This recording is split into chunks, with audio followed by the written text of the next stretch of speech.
All right, let's get started. Welcome everyone. My name is Naamal de Silva. I'm the Chief Diversity Officer at American Bird Conservancy.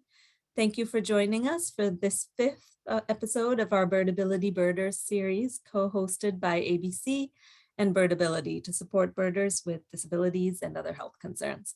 A few logistical things before we get started. Automated captions are available for this webinar. You can turn them on by clicking the up arrow next to the CC icon and clicking on show subtitles. You can grab those and drag them wherever you like on the screen. We're honored to have Christina Riley, who's interpreting for us right now, and Paula Meyer, who will also be interpreting, providing American Sign Language interpretation for us. It is really wonderful to have both of them with us today, so thank you.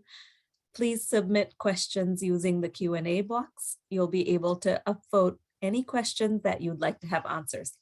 So if you have things that you're generally sharing, please use the chat. I love seeing all your engagement in the chat, but put your questions for Day and for Freya into the chat box, please. And then upvote ones if you see things you like. We'll answer as many of those as we can. I'll tell you a little bit about our two organizations, and then I'll hand it over to Freya to kick things off and start asking Day some questions about her experiences. American Bird Conservancy works with many partners throughout the Americas. We work to halt bird extinctions, to safeguard habitats, the places where birds live, and to build capacity for bird conservation. We want more people to be able to enjoy and care for birds and for the environment, including people who have been historically ignored or marginalized within the conservation field.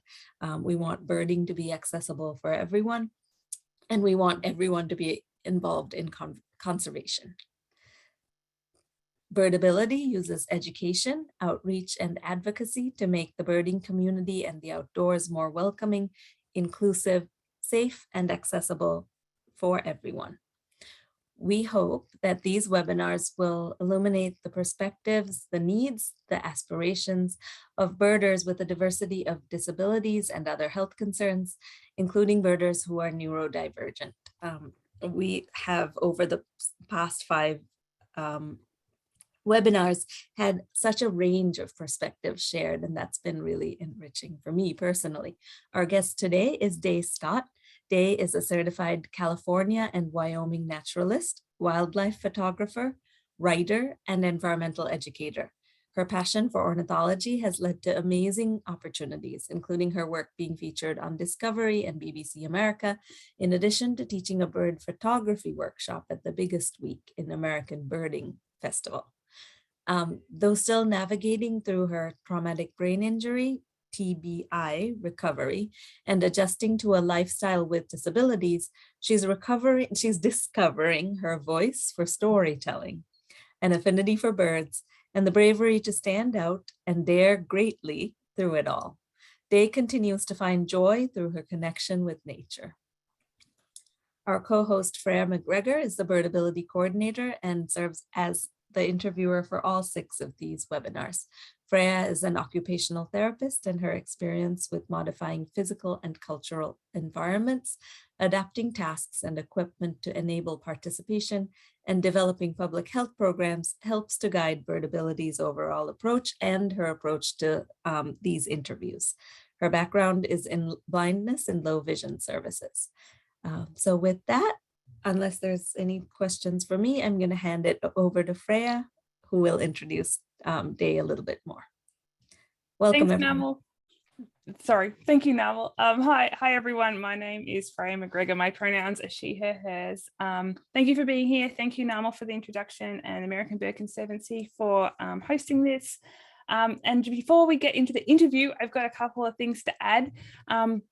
I'm coming to you today from the ancestral lands of the Muskogee Creek people, which is now known as Alabama. The majority of the Muskogee Nation were forcibly removed from their home by the US government to Indian Territory, where many still live today, but there are still Muskogee people living in Alabama. And I would like to acknowledge and extend my gratitude for their past and continuing stewardship of the land on which I live, work, and go birding. Day's got friends in the audience. I feel like I should shout out my mum and Alex. Thanks for introducing yourself in the chat. I don't normally do that, but hey, we're all friends here, and it's really cool that Zoom lets us connect across the continent. And my mum's in Australia, so technology is amazing and can help us go birding with different access needs. But that's a whole nother story. A lot of you in the chat, I noticed, said that you have a traumatic brain injury yourself, or you know someone who does. We're going to talk about this a bit later, but traumatic brain injuries are so broad and different for every person. And so if you would like to, don't feel obliged, but we'd love for you to share your perspectives and your experiences. Maybe you could share your answers to the questions that I asked Day, if you would like, just to help us all learn more and get a better understanding about how TBIs can impact people's lives and their birding experiences. Don't feel obliged if you don't want to. But as I mentioned, traumatic brain injuries are really diverse. People with disabilities and other health concerns are really diverse. And we're not implying that we're sharing every perspective in this series. We're also not implying that Day will be talking for every person with a TBI. These are just Day's experiences. And we encourage you to think about the people who haven't had the opportunity to share their experiences in this series and how you might enable, include, advocate for their participation in any bird or other programs or organizations that you're involved in as well. We also want to make sure that we are creating a safe environment in the birding community, and that extends to the online birding community, and so inherently this webinar. So please keep your comments and questions in the chat respectful and kind to everybody, including Day and myself and everyone else here tonight. So finally, if you're new to Birdability, as Naamal described, we're a brand new nonprofit all about sharing the joys of birding with people who have disabilities and other health concerns. I'm going to stick our website in the chat if you'd like to learn more about what we're about. We also have a lot of resources online that can help you help us share the joys of birding with everybody. So please check that out if you're interested. So Day, welcome. I'm really excited to talk to you tonight. Please go ahead and introduce yourself. So as what was spoken, I can consider myself a naturalist even if I didn't have the certifications. I love exploring the wilderness. I am a wildlife photographer, and I didn't choose to be a wildlife photographer. It kind of chose me. My picture taking came from just scientific documentation so that I could learn species. So I feel like I've been in the field a long time doing wildlife photography. I'm also a science story writer. If you all have never seen some of my stories, they are pretty funny, but they really are a good way for people to learn about birds in terms of my science stories. And then I've been an environmental educator for a little bit over a decade. And so I teach about flora and fauna for humans ages probably 4 to I think about 75 years old. Thank you. That's awesome. I'm just sticking your website in the chat. If folks haven't connected with Day, there's Day's blog is up there, and thewildernessgoddess.com, and you can follow her on Instagram at thewildernessgoddess too for some more of Day's science writing.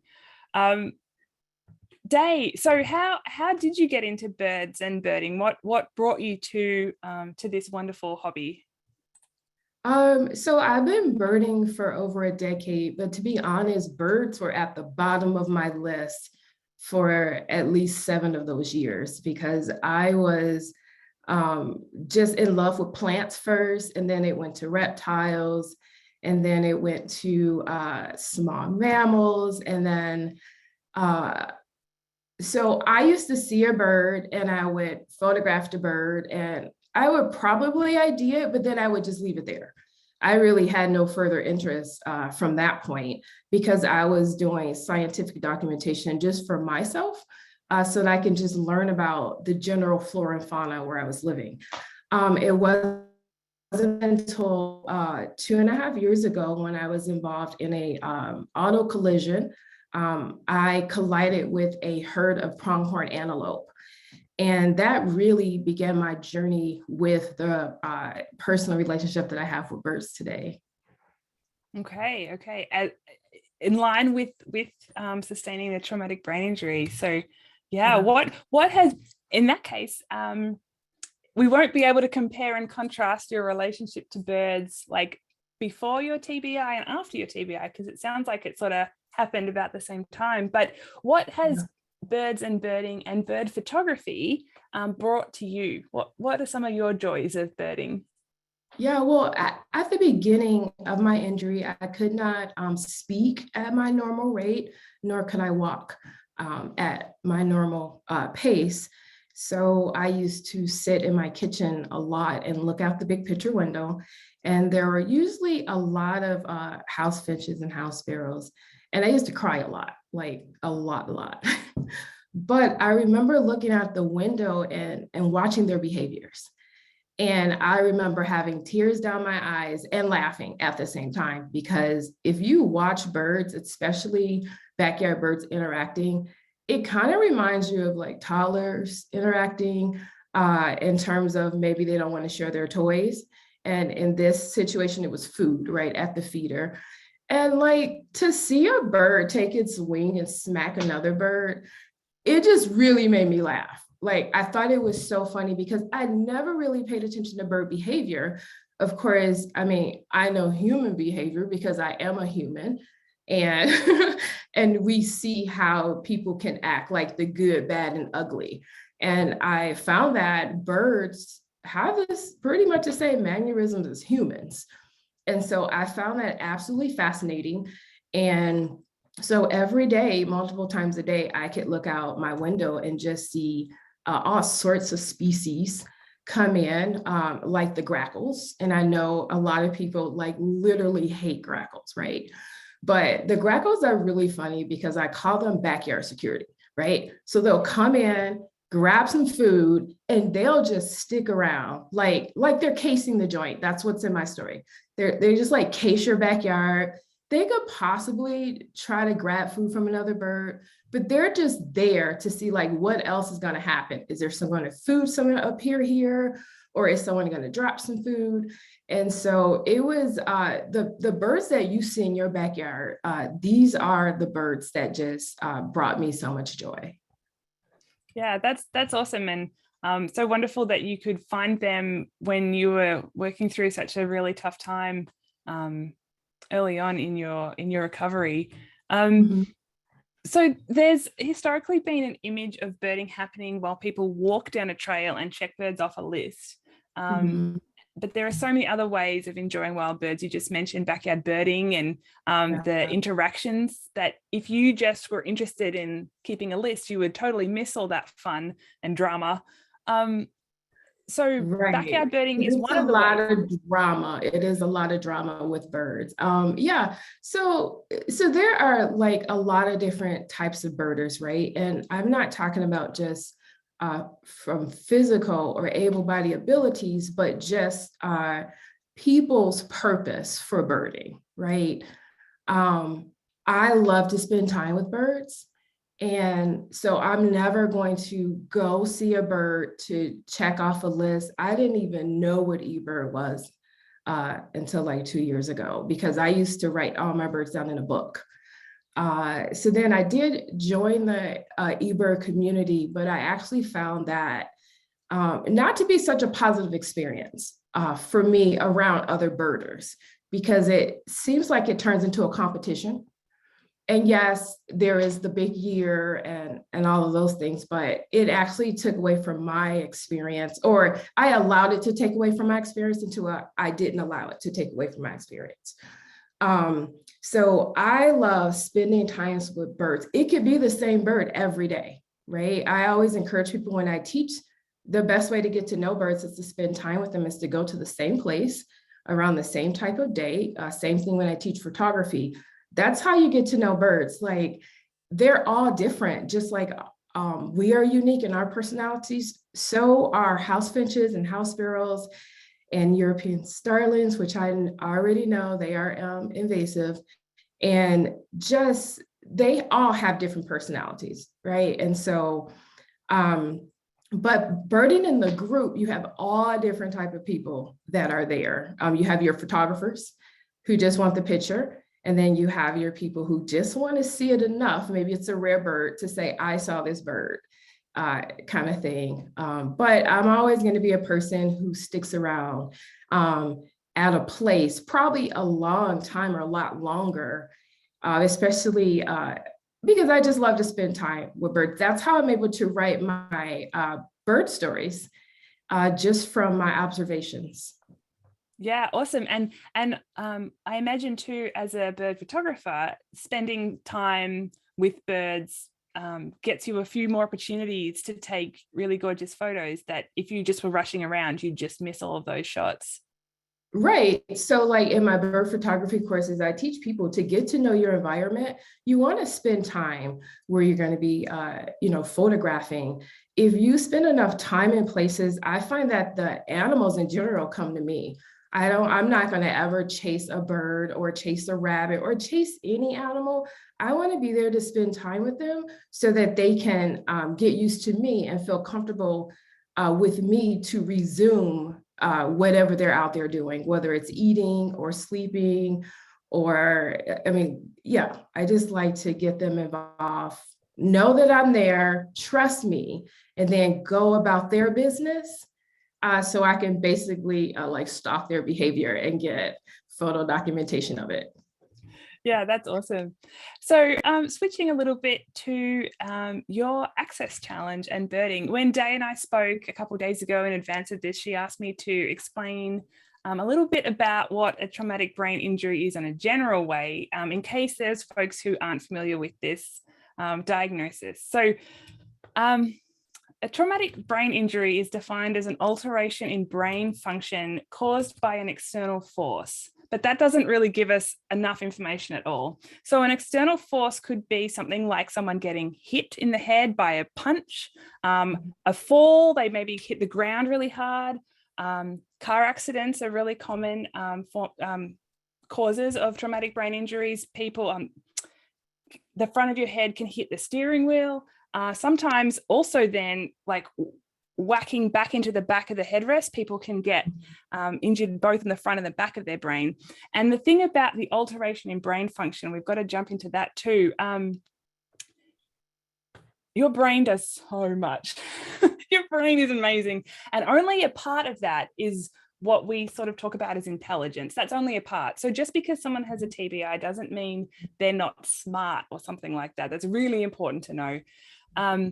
Different parts of your brain are in charge of different things. And so depending on where the injury was, the size of the injury and your stage in your recovery will depend on the different symptoms and functional impacts that you might have from a traumatic brain injury. But there can be things like difficulty with memory, pre-injury, immediately around the injury, long-term difficulties with short-term memory, difficulty with fatigue, just being really tired all the time, or things that didn't used to tire you out being really exhausting.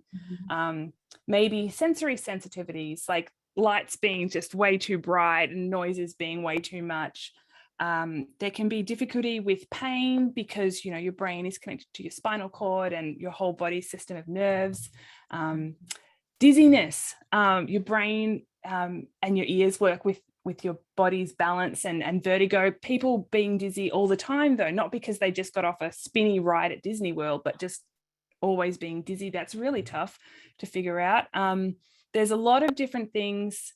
Having difficulty knowing how to problem solve everyday sort of things, not big, hard, intense problems, but just really like sort of everyday problem solving, or knowing how to start or stop an activity. This is all things that your brain is doing. And if your brain is healthy and uninjured, it just does these things. But if you've had an injury to your brain, they can be really challenging. So everyone's TBI is different. Everyone's recovery is different. It's really important to know that. This is a really broad situation, but some of these things will change in the weeks and months after injury. They'll get better. Some of them won't. It depends. It's it's complicated. So Day, I hope that explains TBIs in a broad way. Yeah, Freya, thank you so much. We did have this conversation ahead of time, and Freya mentioned most of the things that, thank you, go on with me in my daily life. So I did hit, with my vehicle, a herd of animals, and what happened is my skull did a lot of sliding back and forth twice. And what it has caused is some mild cognitive impairment. Also, and that could affect like problem solving and deductive reasoning, and just things like forgetfulness happens. But just like in my everyday life, imagine that we all get up in the morning. Those of us who are able to stand, we stand up. We may go to the bathroom. When we brush our teeth, and a lot of times, most people who brush their teeth do a head movement, right? You go down and then you spit and you come up. Things like that, I am not able to do as much anymore because I have like cervicogenic dizziness, and I'll briefly explain what these things are. So the cervicogenic has everything to do with my spine. So I have some spine damage, I have nerve damage, and it's all coming from back this way. So that affects my ability to even keep balance a lot of times. Anytime I turn my head, there is dizziness. So I don't have vertigo. I don't have on and off dizziness. I always have dizziness. It can just increase and decrease depending on things that go on around me, like motion, noise, like Freya was talking about, bright lights. So they affect me every day. There's a very thin line because I choose to continue living, and it's been 2.5 years. I make a lot of adjustments so that I can have mostly a pleasant day. Every day is not pleasant.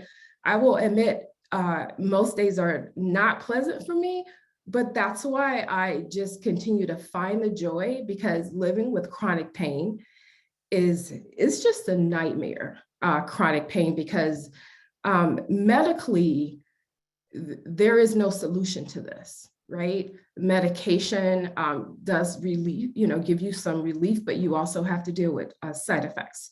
So, just moving about every day, I do the best I can. I often get a question like, "Oh, I didn't know you had anything was wrong with you because you look normal," which I absolutely hate that, because what is normal? Actually, you see people every day and you never know what's going on with them, whether it's something on their person or something in their family. So just getting past looking normal, and people who I allow around me, I do talk to them about me and what's going on, because if we're ever in a situation, I need them to know the signs for me in case I'm trying to push past things, and just I will keep doing that. I have that personality to it's a lot of resilience, right? And I may stay somewhere too long, and I may do something too long, and things will change. My eyes will like close a little bit. I'll lose my balance. I can stutter if I get so excited, and long conversations, and just it's a lot to do with my nervous and my sensory, the system. Yeah, how I'm affected. Yeah. And so those signs that you were talking about that you might tell people around you to kind of keep an eye out for, are they signs that you're sort of reaching your capacity, like you're starting to get really tired and you want to keep going, but maybe actually it'd be better to call it a day? Yeah, and I really have to learn these lessons the hard way, right?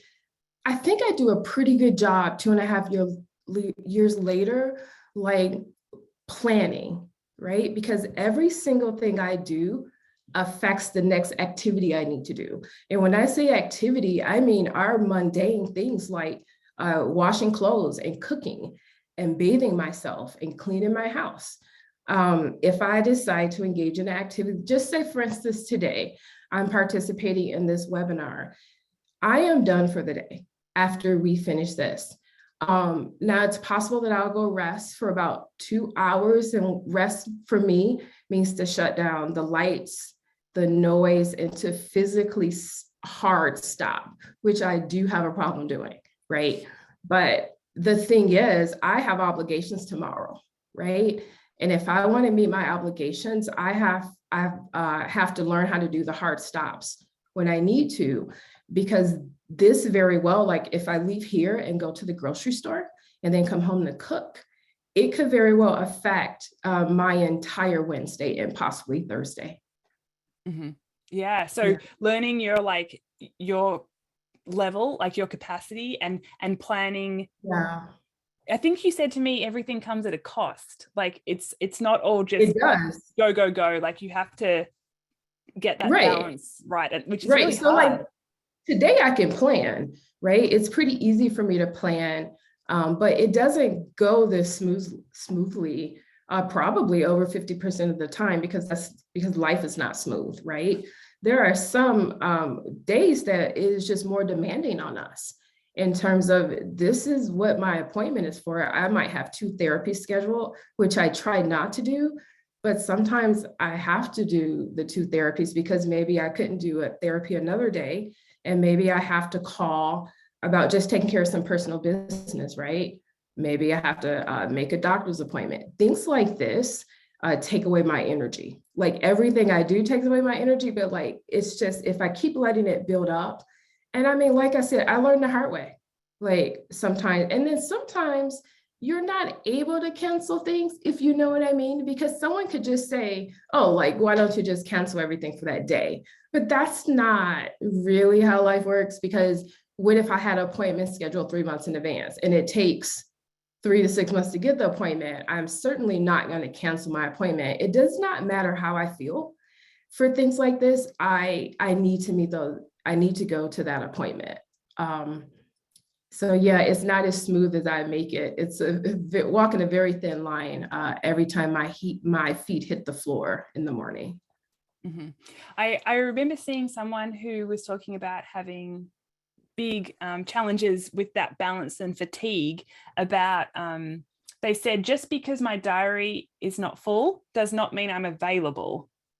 Like I've scheduled that as a rest day, just because I don't have stuff in there, I'm not able to hang out with you that day. That's my rest day. Like the day before is going to be intense. I need to take that time aside. But that's got to be really tricky to figure out, especially if you're out having this really wonderful time with birds and your body's telling you like you need to go home and lie down now, but you're just so involved. So how birding with the traumatic brain injury, what sort of things do you need to really be aware of when you're out birding, and how does your TBI impact your engagement in birding? Let's see. Again, it's about me kind of being aware. Like I'm always aware of my symptoms, and the thing is, I've become used to pain, right? And my tolerance for it is pretty high, depending on what it is, right? And so my pain comes like clockwork, like in the different order. Like it's always going to be my neck first, and then it's going to travel to my ears, and then it'll travel to my eyes, right? And so if it's at my eyes, I know I've done too much. And I didn't do hard stops, because there's not really one activity that I would participate in that would hit my eyes directly in terms of the pain, because it's just added pain from each area. So I get really excited when I'm out birding and like using binoculars, right? And so let's talk, if you want to talk about some tools.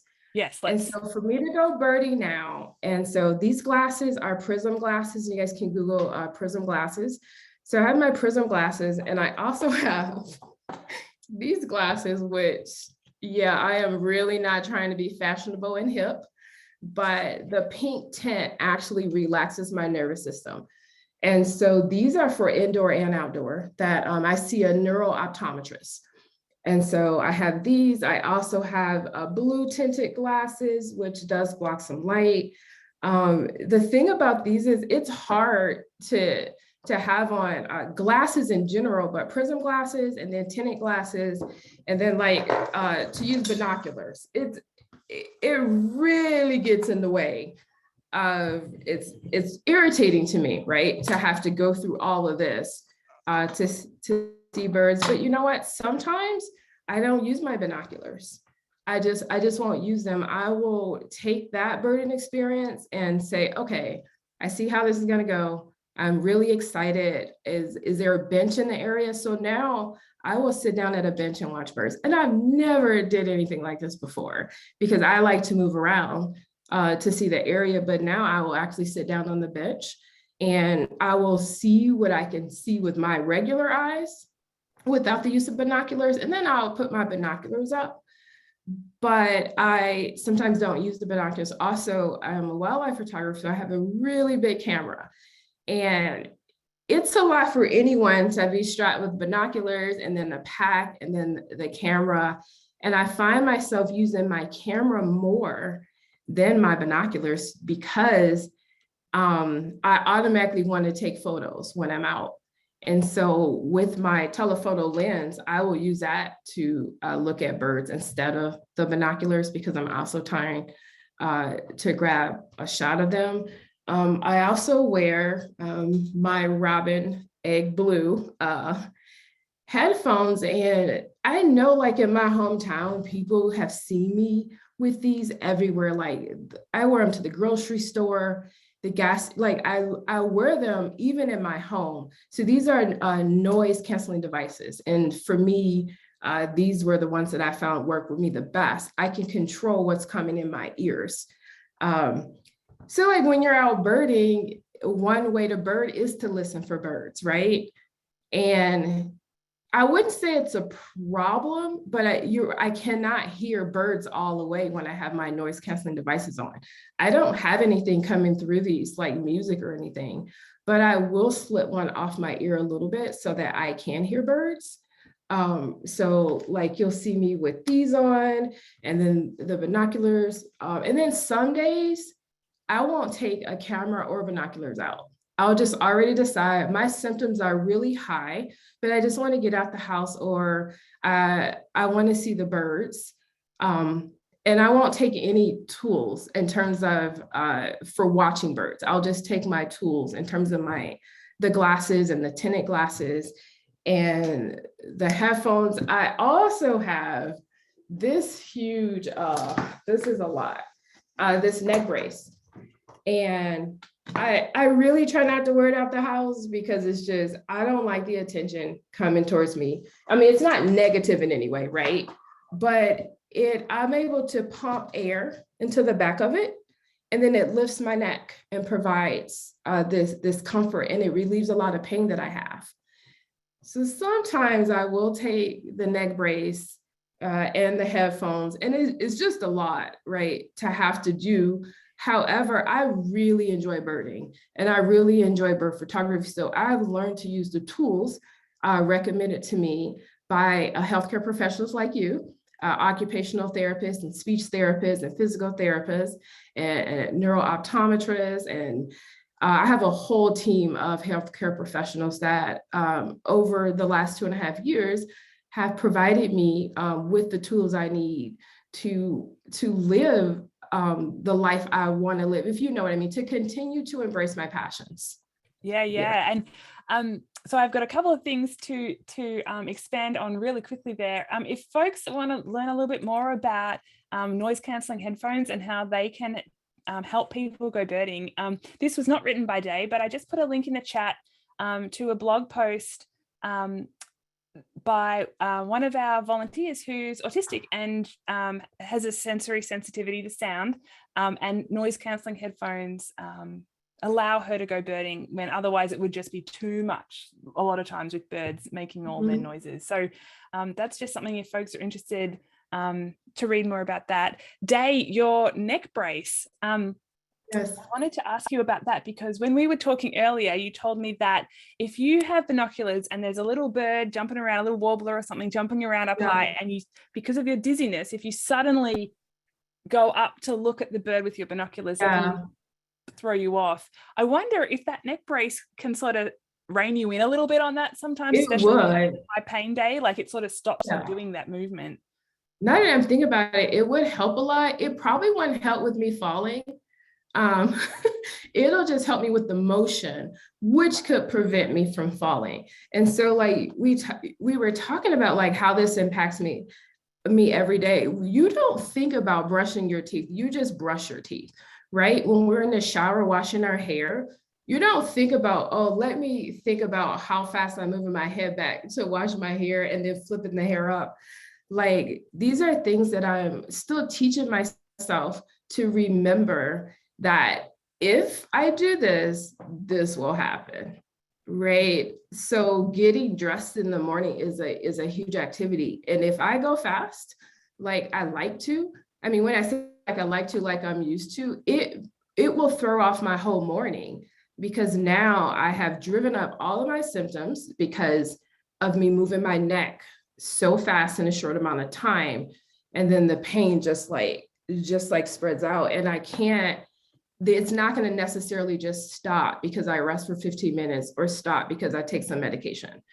So I'm really, I'm a slow person now. I will say that in my movements, right? I'm much more slower, and which is pretty good because it seems like as a society, we're always in a rush, right? And it has caused me to stop almost. Like I'm almost never in a rush, which is good. Usually at the grocery store, I never have a full basket, and people around me always have full baskets, and people almost every time say, oh, you want to go in front of me? And I always say, no, I'm not in a rush, even if they have a lot of groceries. I had to learn to slow down for my own health. And it feels really good because I feel like I get to enjoy more of everything in life. If I slow down, like when I leave my house to go to my car, if I'm not so much in a rush, there could be a bird who's not singing, who's just literally right there, right? That I may not notice if I'm so much in a rush to get to my vehicle. Don't get me wrong, I do run late for things, but in general, I really try to pace myself with everything I do, which can be problematic if so I won't talk about this. I am back in school studying wildlife resources. So this is challenging for me. It's not just a brain injury, it's my age, right? I started college 25 years ago. I am a lot older than I probably look, but the challenge here is everything is so different in school now in terms of the tools available. So everything is basically on the computer and things like that, which the computer is not really my friend anymore because technology messes with my brain a lot, but also, my age has to do with it. I'm just a older student, non-traditional, and then on top of the TBI. And so just for example, in my lab, we have to group up, and I immediately got insecure because one of my cognitive deficits is problem solving. And just like Legos, things that you do with your toddler, right? Putting things in order of color or shape, I have some issues with that, right? I might need multiple explanations, and then I can start. So my intelligence was not touched, right? But it takes me a while to get going, right? And then once I get going, if something changes, like if you tell me to put together red, green, and blue, and just to keep doing that, and then you throw a yellow in there, I don't know how to continue. I don't assume that yellow comes after the blue, right? My brain completely stops and it kind of erases. So I have my short-term memory is not intact for some things. Also, this may happen on the day where I'm already overstimulated. And so it sometimes, if I'm not as stimulated, I may not have or experience those cognitive deficits so fast than if I'm already stimulated, a lot of noise, a lot of movement going on. And then my system just kind of starts shutting down. And then I don't understand everything, or you have to explain it and then push me.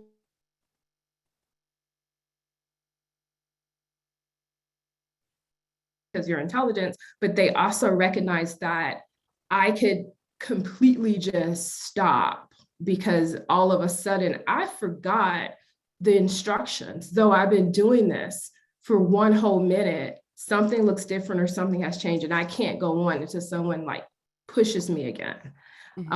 So yeah, so school is definitely very challenging, just because it's just challenging. I've basically took a lifestyle where I was going to therapy and kind of just waiting it out for my neurologists, you know, for brain injuries. They just don't know. They're like, just wait it out, wait it out. And the way my personality is and my drive and my passion and my resilience, I couldn't do it anymore. It's been 2.5 years. So I figured that I would have more happiness in my life if I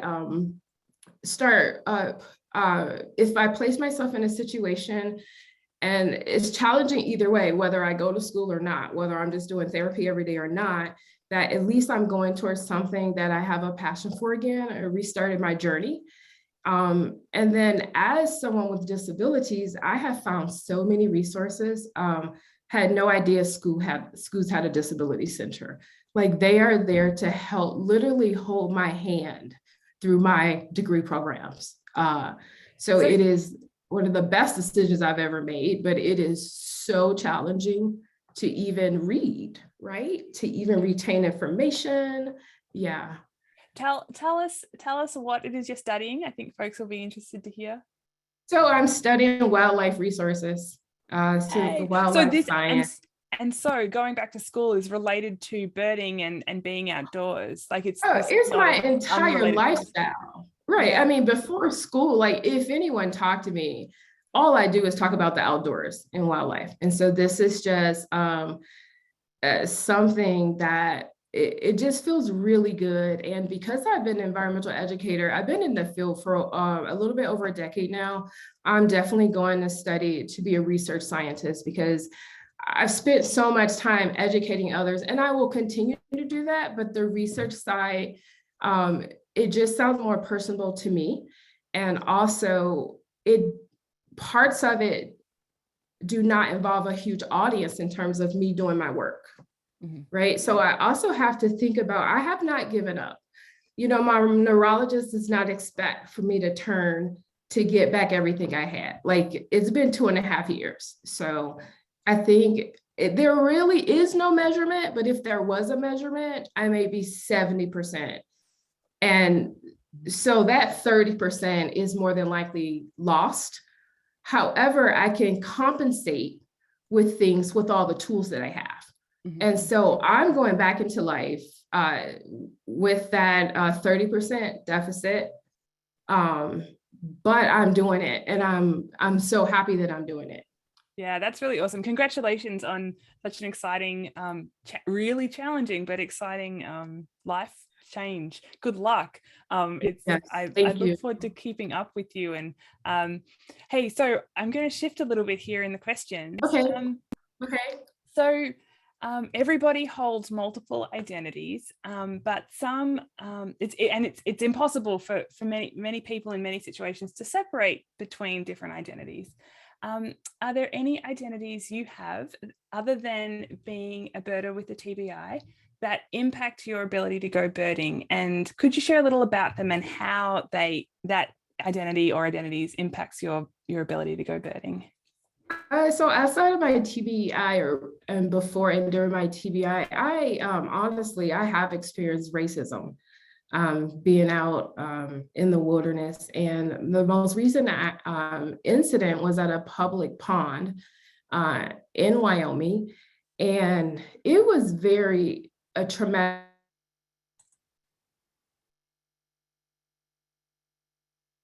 Have experienced some level of racism, right? But I've actually, this was the first time I experienced it in my face, like actual someone looking at me and telling me with their eyes and verbally to their family that I shouldn't be there, I don't belong there. The family, I was walking past their belongings, which was pretty much off the trail, and they signaled to go get their belongings. And it was just like fishing pole and some camping things, but I knew what they meant and their face matched it, right? The worst thing, it was children. So the child initiated the conversation. And then when the dad looked at me, it was a horrible look. And I was pretty taken back because I was walking around with a lot of equipment on me. So this family watched me bird all around the pond. Saw exactly what I was doing, birding, taking pictures. I mean, it was just me. And then when I passed them, they told me in more than one way that I don't belong there. So I was just so taken back. I didn't say anything. I just left, but it did affect me for the rest of the summer. I did not go birding. Wow. I didn't feel safe to be in public areas. The same areas I bird every day. That one experience just took away something that I love to do in my town. Yeah. I think the other thing that I get, and not so much recently, is wildlife photography. So I'm a pretty good wildlife photographer, not because I said so, is because other people have told me that over the years. And other people, especially a lot of professional photographers, have like, you have the eye. And I'm just like, oh no, I just spend time in the wilderness and I take pictures. And so it took me a few years to learn the technical side, but I've had people come up to me with whatever camera that I had, taking a picture of a bird that they can clearly see and ask me, did you take that picture? Now, I don't understand that because they can see the picture in my display screen, right? And then people a lot of times don't believe me. And I can't really figure out, I mean, I know why. I mean, there could be quite a few reasons. And race and identity, right? That's one thing, like my photography. I mean, I don't know, most of these people I don't know, but even some of my friends are like, you took that picture? Like, how long have you known me, right? You are on my Instagram, you have seen my portfolio, you see the pictures in my home. And not that I don't put up other artists' work, but not on my social media. If I did, I would credit the artist, right? And so it's kind of a punch in the gut for me to someone to believe that I don't have the abilities to take the picture. And I am reading in the comments because Nancy just said gender. Yes, I was trying to find a better word than gender, but yeah, also gender too, because I identify as a female.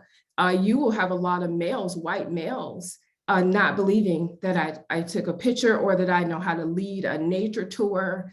I used to get questioned a lot, like, where did you get your knowledge from? How do you know this? Or people would talk over me, mostly male, when I'm leading a tour that they signed up for. So yeah, experienced a lot of different levels of, if not racism, then microaggressions. Yeah.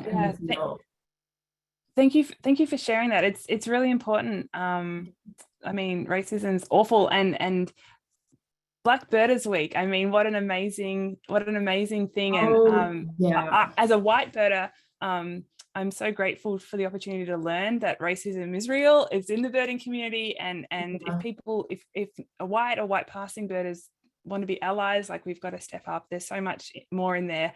I'm not keeping up with the chat. I'm looking forward to reading it later. It's too hard for me to keep up to it and listen properly. But folks, Day wrote a really wonderful article for Audubon during or just after the first Black Birders Week. I just put the link in the chat if you'd like to read a bit more about Day and racism and birding. This is something that a lot of white birders don't realize or choose not to know that it exists, and it does, and we need to work harder. Right. The one thing I would say that it's also in the article, and it's pretty big, that I find that when people get in groups, they get silent, right? The whole thing, if you see something, say something. I think it's absolutely horrible to be in a group and you know that someone has been put down, whether it's race or anything, right? Someone has been put down in some way and you don't participate in calling it out, right? And so I need people in the, not just people in the nature field or people who are outdoor leaders, but well, yeah, and people who are leaders or just lay humans to just, you have to call it out. You have to call it out because more than likely, I mean, when you're in the group, there are sets of friends, right? So a lot of times your friend, you might have a friend that you're like, oh, that friend's not racist. And maybe they're not racist, right? But maybe they like to cross the line to say things and maybe nobody else hears but you, right? It's not really funny. And it's pretty much old to support your friends that you know are racist and bigots and allow them to continue to feed into your ear those things. The more you allow that, the more you say, I'm okay with that. I'm okay for you to come to me to express these things, and then I just don't say anything.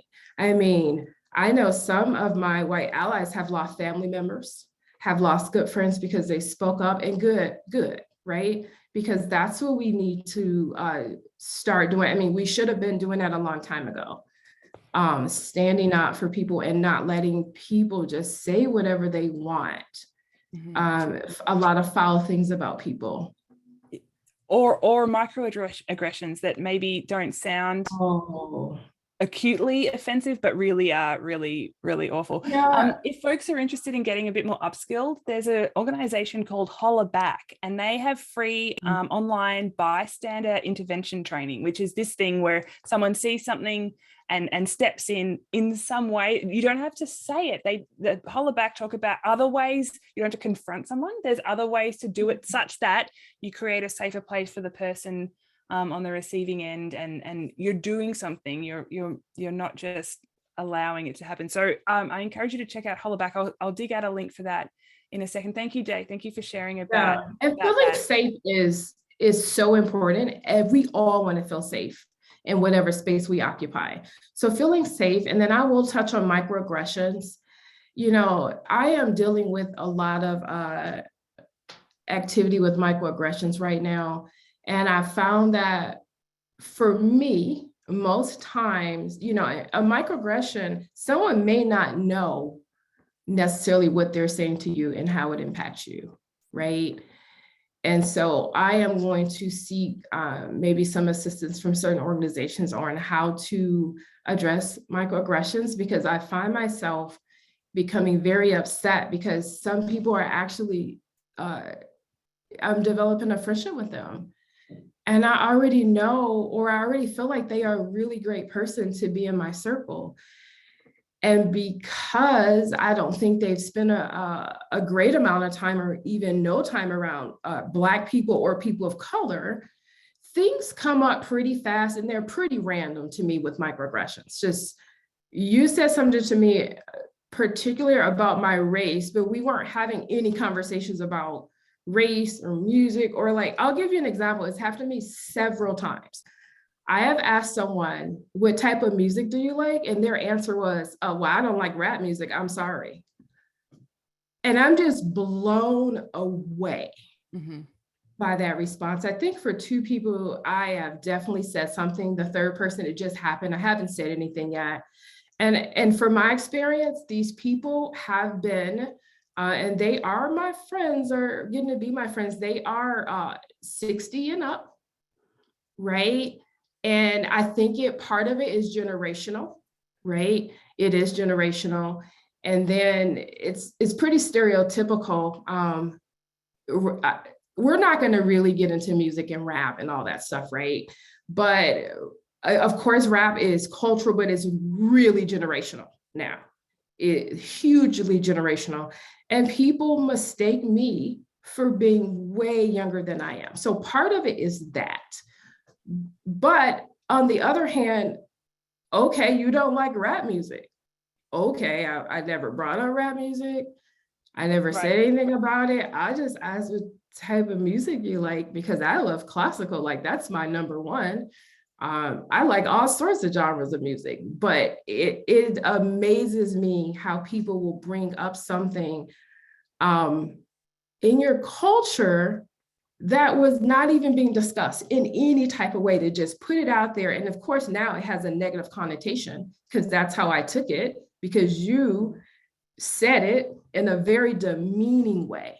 Right. And so it's loaded. That conversation can get loaded. And so I probably need some help trying to address that, because do I think they meant any harm? No, not at all.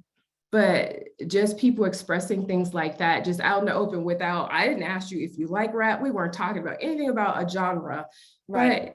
But, you know, so it's a lot of things that happen like that. That is an example of one type of microaggression. Right. That's, yeah. Yeah, thank you. Thank you for sharing. I mean, I know there's a lot more in that conversation, but hey, one last question before we pivot into the Q&A stuff. Folks, if you have questions and you haven't, please put them in the Q&A box. And if you upvote questions you would like answered, that'll help me know which ones we should I should get to Day first. Day, one more question. Do you see yourself as a conservationist? And if so, can you think of are there any barriers that apply to you in participating in conservation initiatives? And what suggestions would you have for breaking them down, if so? I definitely look at myself as a conservationist. And, you know, in the last 2.5 years, I really had to scale back on things that I was able to do before then. One thing would be habitat restoration, right? I'm not so much able to bend and pick up and just all the movement it takes for something like habitat restoration. But there are many different ways of conservation. So I found myself probably in the last year finding out how I can participate in certain activities. And maybe they're not, even though I will never stop going in the field, right? So I had some teaching activities last summer with some organization that hired me to take kids in the field. And what I did was I was very upfront with my disabilities. I said, I need a person on staff to manage people because I'm not able now to manage people in my curriculum, right, in the field. So every organization that I work with, they meet my demands like over the top. They send multiple staff members. They accommodate me. It's just amazing on the time. They're like, well, we want to give you a whole week to do your class like every day. And I'm like, I cannot do a week. Maybe I can do a 3-day class and maybe it could be 3 hours, but I write my own curriculum so that there are huge breaks. And the breaks don't look like breaks to the students, right? These are their like explore time. So I am definitely able to probably do a lot of the things I can do before the TBI. It's just a lot of compensation involved. And then I am actually finding ways to be a different type of conservationist than I was before. I am an in the field, dirty work person in terms of, I am not like, I mean, of course I can supervise, but I would rather do the work, like be in the field because of its nature, like literally in the field. And so I just have to minimize my time in the field or stay longer or, you know, just do other things. So I don't drive up my symptoms so much that my experience is not ruined. Right. Yeah. Thank you for sharing all that. And I'd like to maybe offer a suggestion for a word swap. You said that the organizations you work for follow all your demands. I knew you were going to call me on that. Accommodation needs. You need certain accommodations to be able to participate. It's not really a demand if it's no, just it's not a demand. A thing you need. I mean, I need the light on to be able to see. I wasn't demanding, and let me clear this up. I wasn't demanding anyone to accommodate me. Yes, but they are fully willing to over accommodate me. That's awesome. To have me come be a part of their program. That's awesome. I'm really glad. I just did then see a message from Carrie, who was our guest the last month. Thank you, Carrie, who mentioned that they've never had the accommodation needs that they've requested from their workplace provided. So I'm really glad that you're having the complete opposite experience, which is really, really wonderful. Well, yeah, and I'm not talking specifically about a workplace because I can't work, in a traditional work setting, right? And so these are organizations coming to me asking me for my services, right? And me saying, I can do this if, kind of thing, because I think it definitely is different in a traditional work setting in terms of accommodations. Right, for sure. Different dynamic. Okay, so questions. Thanks, folks who've sent in questions. There's a question here about mobility problems. I would refer you to our first interview in this series we did with Birdability founder Virginia Rose, who's a manual wheelchair user. Go check out that interview because we spent that whole time talking about birding from a wheelchair. So Day, here's a question. How has the chronic pain and dizziness impacted your day-to-day abilities to do photography and or use binoculars? I think we sort of covered that a little bit, but does photography play with the dizziness at all? I mean, it does, right? Because in order for us, our able body that can walk, we use our vestibular system, right? And that's everything to do with our inner ear. Also, the weight of the camera is heavy, so that can throw things off. What has happened is I do a lot less than what I used to, right? I mean, I was an avid person in the wilderness, like every day, every second, every opportunity I could just to be outdoors, to explore. And I probably 70% of that has been taken away.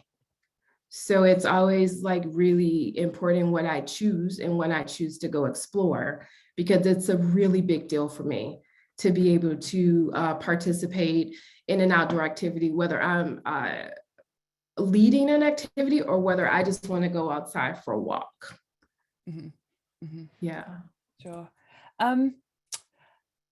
Have you got any tips for using binoculars and having a TBI when you're birding? I know we talked a little bit about like if you fling your head back too fast, it's too much. But are there any other tips or strategies you've kind of come across that help you with binoculars? Yeah, I try to, and it's almost a tip that people can also use in wildlife photography, is I use a tripod sometimes, or just sometimes for my camera, but also my body. I will lean against something, like a tree or maybe a bush or maybe rocks. And I may use that for stability. And so in my photography classes, I teach people about using anything for stability when you take wildlife photos, because I don't like carrying a tripod, even though I have one, but you don't have to have a tripod. You can set a camera on top of a backpack. You can safely set it in the tree, though I would be really careful, on top of boulders. There are a lot of places that you can put a camera so that you won't get a blurry shot. I feel that most of us have a trimmer, even though if we don't directly notice it. We have a trimmer. A lot of people look like, I took this perfect photo and it's blurry. And there could be other things why your picture is blurry, but a lot of times it's the trimmer. It's because we are holding up our own arm with this piece of equipment, whether it's a phone or whatnot. And if you use something else to support that, then you could take away the possibility of your picture being blurry, even if it is holding your own body, right? And then you have a phone, but you have something supporting your own weight. That'll help. There's so you can get mounts for, I don't know if you use these, but you can get mounts for binoculars so that you can mount binoculars onto a tripod or a monopod. Some people find monopods a bit easier because they're lighter weight. It's just one leg. I'm just going to put in the chat this. On our website we have a page about adaptive birding equipment, and there's some links on there for all kinds of things, including these little binocular mounts that you can attach to almost every pair of binoculars. Yes. And then attached to a tripod or a monopod. And I know there's a lot of different people with all different access challenges who benefit from that because holding up optics, and it's heavy. It's hard. Oh yeah, for anybody. I mean, I've seen binoculars and cameras and even phones attached to tripods. My binoculars are really heavy. These are Mavens, and they're, I think mine are more for like hunting. I mean, they're excellent binoculars, but I use a harness for my binoculars. So that actually helps me a lot, because if my binoculars are just hanging on my neck, just singly or like diagonal, there's more movement I have to do to get the binoculars. And I have to consider that. So me having a harness, having a binocular sit right here, I only have to do like this, right? And so that cuts down a lot of movement for me in using them. Sure. What about the pain? Like, you know, you've talked about your neck pain. Oh. Does a neck strap for binoculars or a camera, would that just make that really much, much worse? Whereas a harness distributes the weight over your shoulders and back, not your neck? That's what it is. It's having a harness just distributes more equally and comfortable than a single strap. Also, it's the same as like wearing a backpack, like actually wearing it properly. And so when you take off a backpack, you're supposed to loosen up those straps so you can get it off. And when you put on the backpack, you tighten them up. Right. And so I, just used to wear a backpack any type of way, even on one shoulder. And I'm not able to do that. I just have to like use it how it's supposed to be used, but you're really not taught. That's what those straps are for. Sure. Right. Sure. Is to loosen and then tighten up, and then you'll have more of an equal distribution on your back. Because you're right. Just anything could contribute to my neck pain because of spinal injury. I'm a big fan of a harness because for a lot of reasons. I also just think it's a lot more comfortable for me to use a harness because they sit nicer and they don't swing as much and all of that. So we've got a great question here, and we didn't get anywhere near this, but do you have any tips for environmental educators or bird outing leaders on how, particularly on how they could be more welcoming and inclusive of folks with a traumatic brain injury?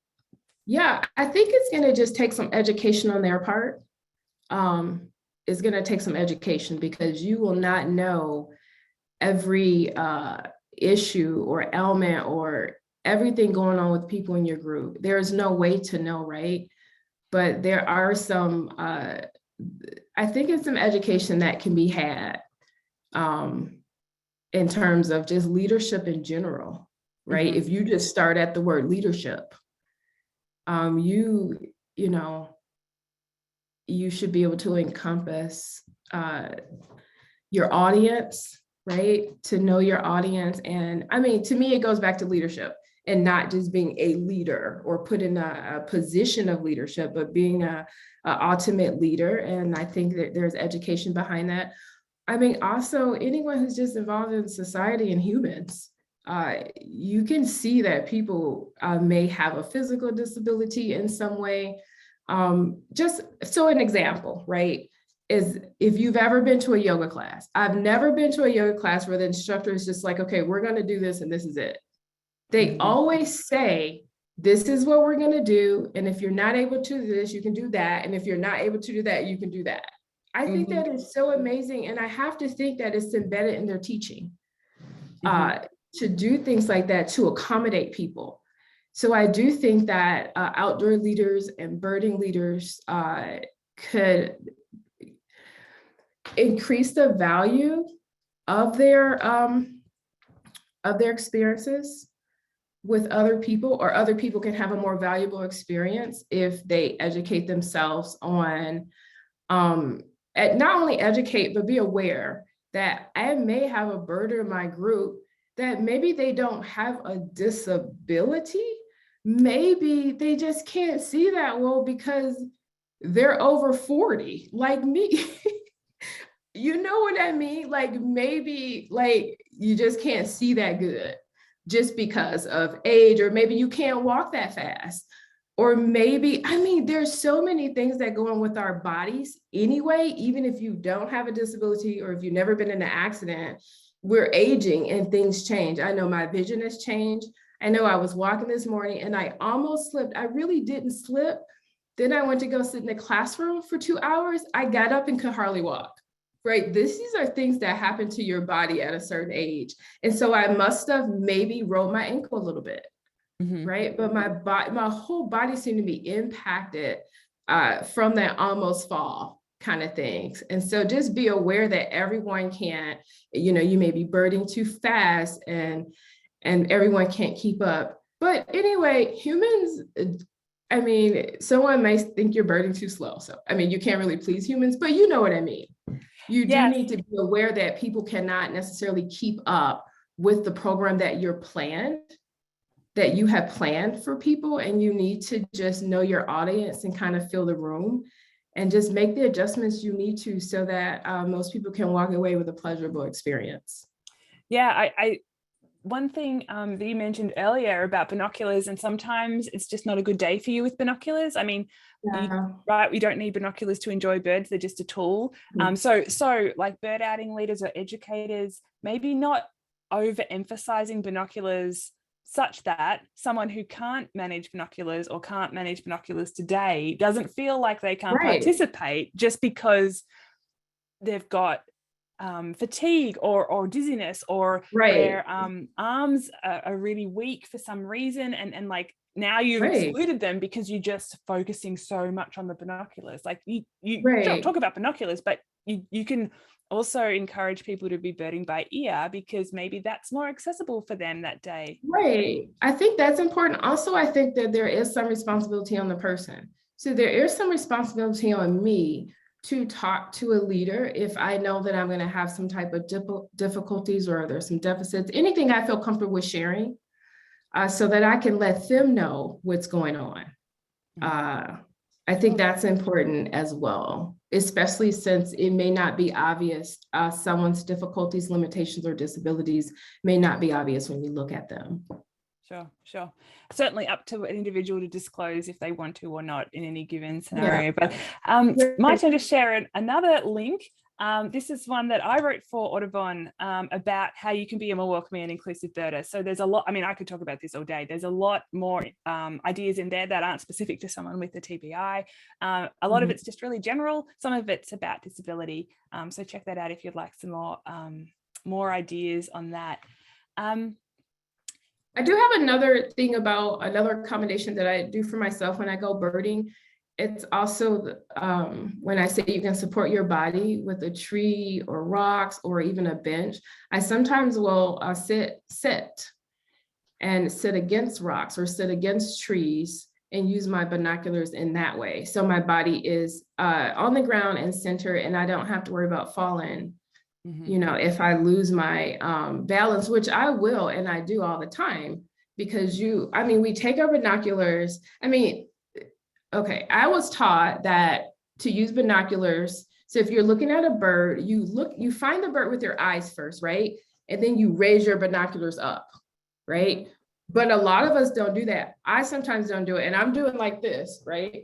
And I don't see the bird. And so that's just a lot of extra movement for myself. So I am very probably look robotic when I bird sometimes, because I find the bird and then all you do is keep your head straight and then put the binoculars up. So then the bird is right in your vision, your field of vision immediately, instead of me seeing the bird, right? And then I'm going down to pick up binoculars and then I'm doing all like this. That would make anyone dizzy, really. Yeah. Sure. Yeah, thank you. Here's another question.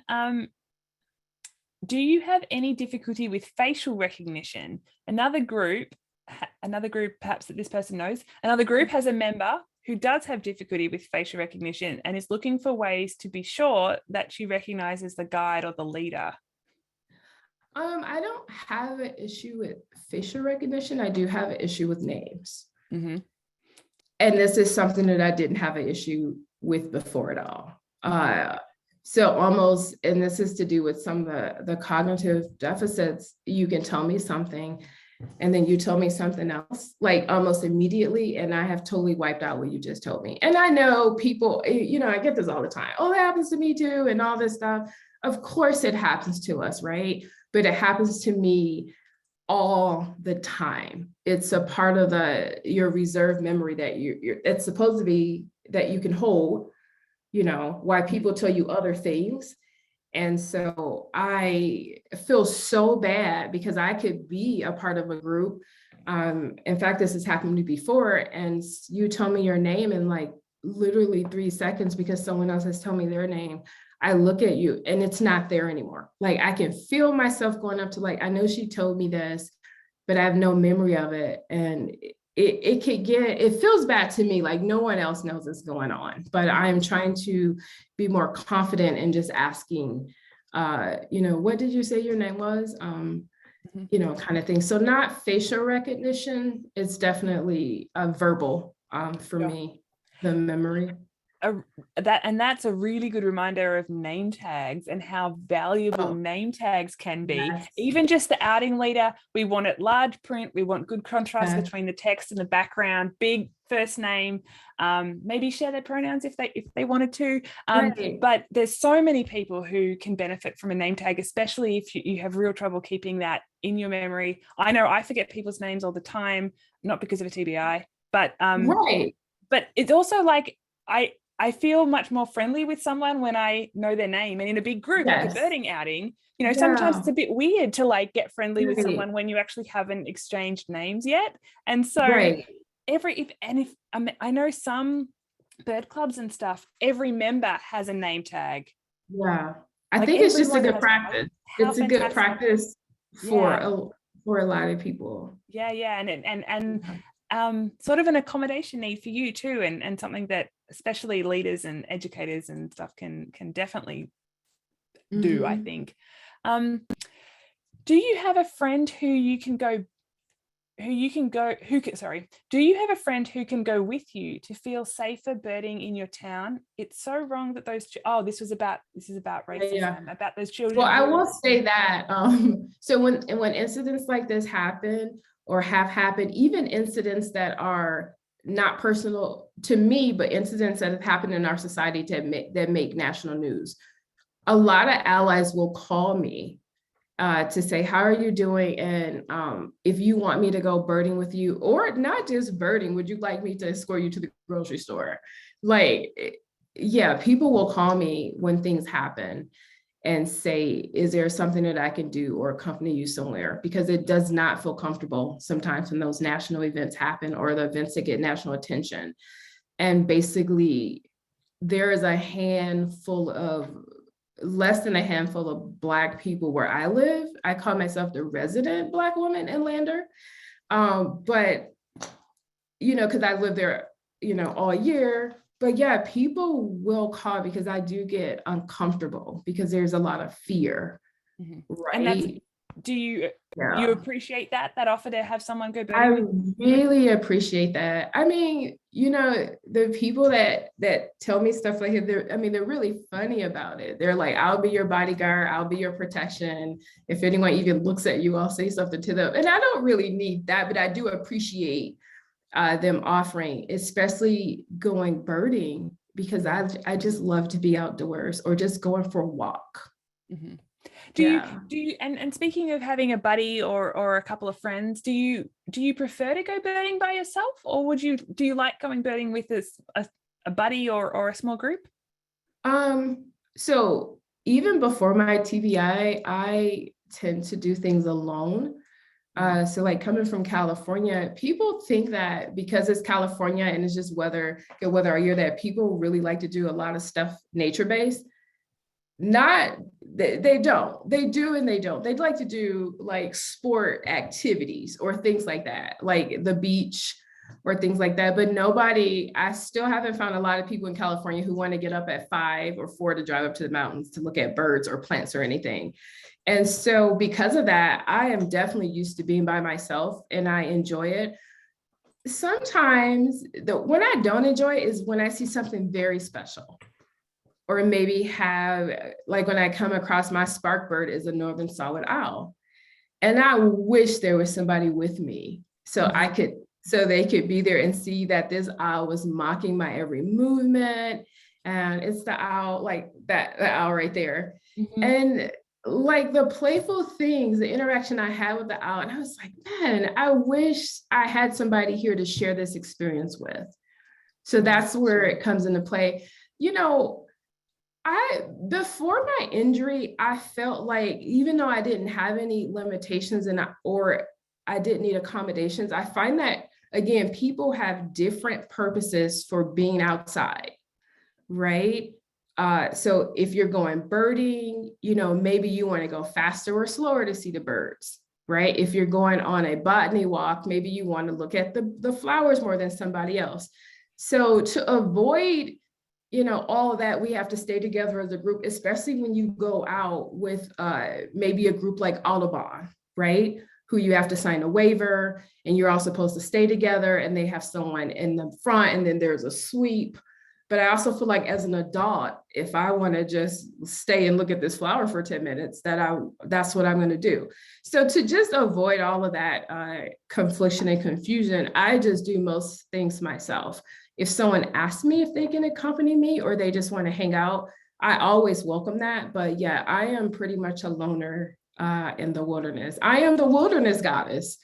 I'm just kidding. After all. No. And speaking of that, I'm going to put your links back in the chat as well if people would like to follow you on Instagram. I do see a question here about information in field trip descriptions to help people know if it's an event that they can participate in. Just on account of time, we have a page on our website about writing bird outing event descriptions with the level of detail that a lot of folks with disabilities really need to know ahead of time. So Day, one more question from the audience.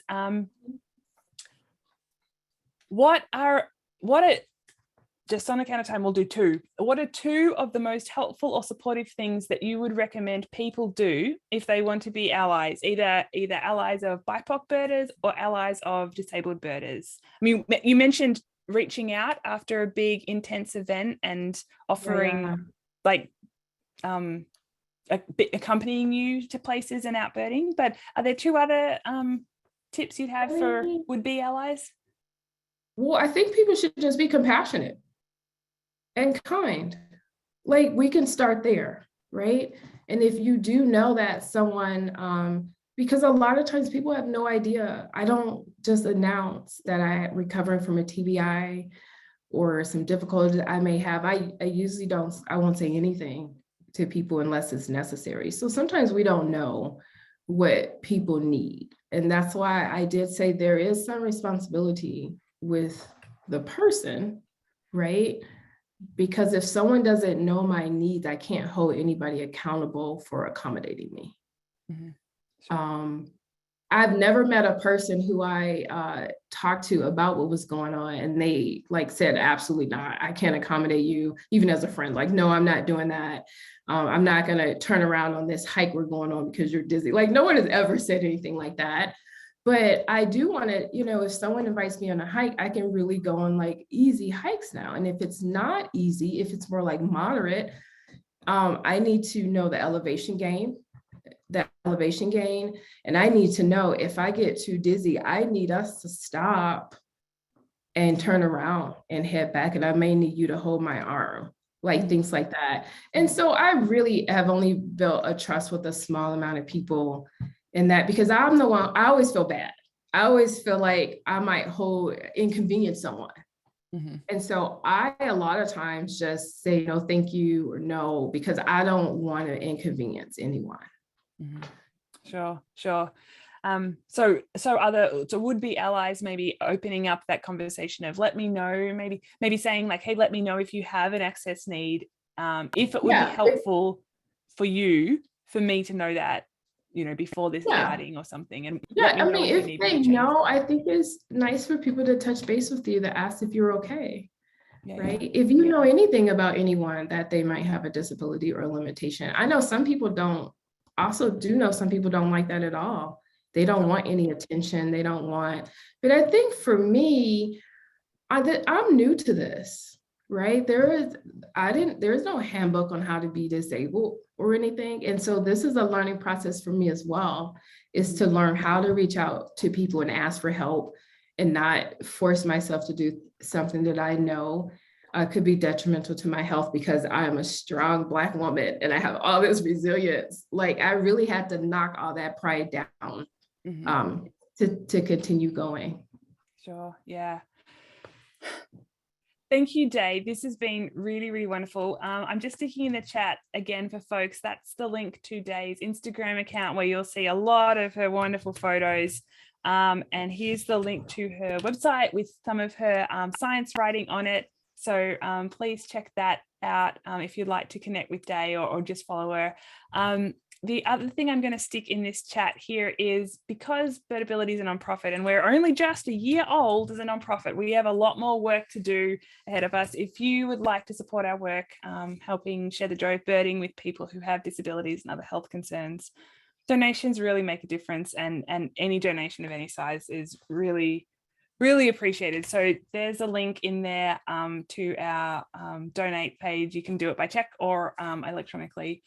Thank you all for coming. Day, thank you so much for your insights, for your experiences, for sharing so much with us. I'm really thrilled to have spent the last hour and a half with you, and I know there's been a lot of people in the chat that I've just glimpsed. Really grateful for everything you've shared. So thank you. And can I make an announcement as well?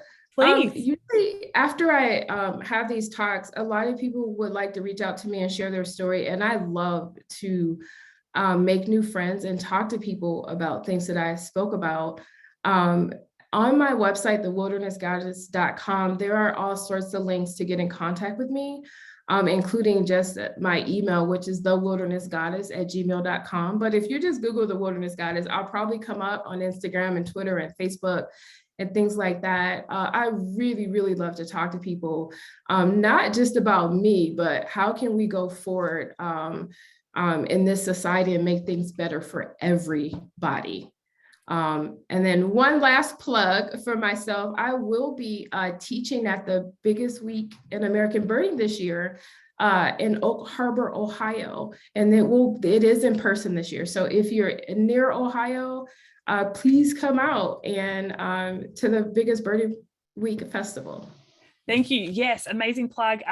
I will also be there with Birdability founder Virginia Rose at the biggest week. We'll be doing a workshop too, not on photography, but on helping to make birding more accessible and inclusive. So I'm looking forward to going birding with you there, Day. Meeting you in person. That would be so great. It'll be really cool. Thank you so much. Thank you from me as well, Day. And thank you, Freya. And thanks everyone for joining us. Thank you, Paula. Thank you, Christina and Erica. Can you guys say something about the recording? People are asking about. That will be available. Will be posted. Okay. By Monday. It'll be on the ABC, the American Bird Conservancy YouTube channel and the Birdability YouTube channel, and it'll be on the Birdability website, and it will be sent, I believe, to everyone who registered. So it will be around, and I'll make sure I send it to you as well, Day. So great. Thank you all so much everyone. for having me. Have a good evening. Bye.